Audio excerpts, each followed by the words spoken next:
leadership cost that no one is talking about. And I'm talking about healthy lifestyle and balance.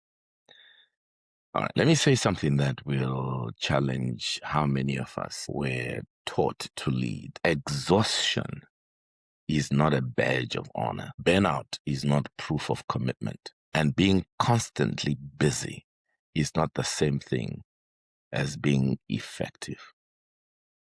Now, for a long time, leadership culture glorified sacrifice, long hours, missed families, ignored bodies, broken rhythms. We invented a dangerous mythology that great leaders bleed endlessly and somehow survive. But the world you are leading now no longer rewards that model. And your body, your family, and your people are quietly paying the price. You're not a machine. And your organization is not sustainable if it runs on broken leaders. Healthy lifestyle and balance are not personal preferences. They are leadership responsibilities. Because the way you live sets up the permissionless structure for the people you lead. If you never rest, your people won't rest. If you never disconnect, your people won't disconnect. And if you sacrifice your family for performance, they will think that this is the price of success. And sooner or later, something breaks. Sometimes it's your health. Sometimes it's your marriage. Sometimes it's your joy. And sometimes it's your integrity. Burnout does not announce itself loudly. No, it creeps in quietly. You become short-tempered. You lose curiosity. You start resenting work you once loved. You stop listening deeply. You start surviving instead of leading. And here's the uncomfortable truth. Burnout is not caused by work alone. It is caused by imbalance without recovery. Now, previous generations taught us to work hard, and that's discipline matters. But they did not teach us how to sustain effort over decades. The people you are leading now want something different. They still want meaning. They still want excellence.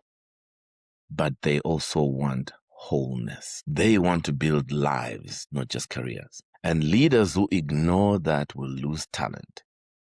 Not because people are lazy, but because they are unwilling to be destroyed in the name of productivity. Balance is not about working less. It's about working wisely. It is about understanding seasons of intensity and seasons of recovery. It is about honoring your body's signals instead of overriding them. It is about choosing rhythms that allow you to show up whole, not half alive. And let me challenge another myth. If your leadership collapses when you step away, you don't have a strong organization. You have dependency. Sustainable leadership builds systems, develops people, and trusts others with responsibility. If you have to be everywhere all the time, something is broken. And it's not the people. Healthy leaders think long term. They ask, can I do this pace for the next 10 years? They measure success not just by output, but by endurance. Because leadership is not a sprint. It is a long obedience in the same direction. So let me ask you some uncomfortable questions. What is your body trying to tell you that you keep ignoring? What relationships are paying the price for your ambition? What kind of culture are you modeling without realizing it? Because the future will not be led by the most exhausted leaders. It will be led by those who learn how to sustain energy, clarity, and purpose over time. Healthy lifestyle and balance are not about self-indulgence. They're about stewardship. Stewardship of your body. Stewardship of your family. Stewardship of your influence. And leaders who learn this will not just survive the future, they will still be standing when others burn out along the way. I wish you the best.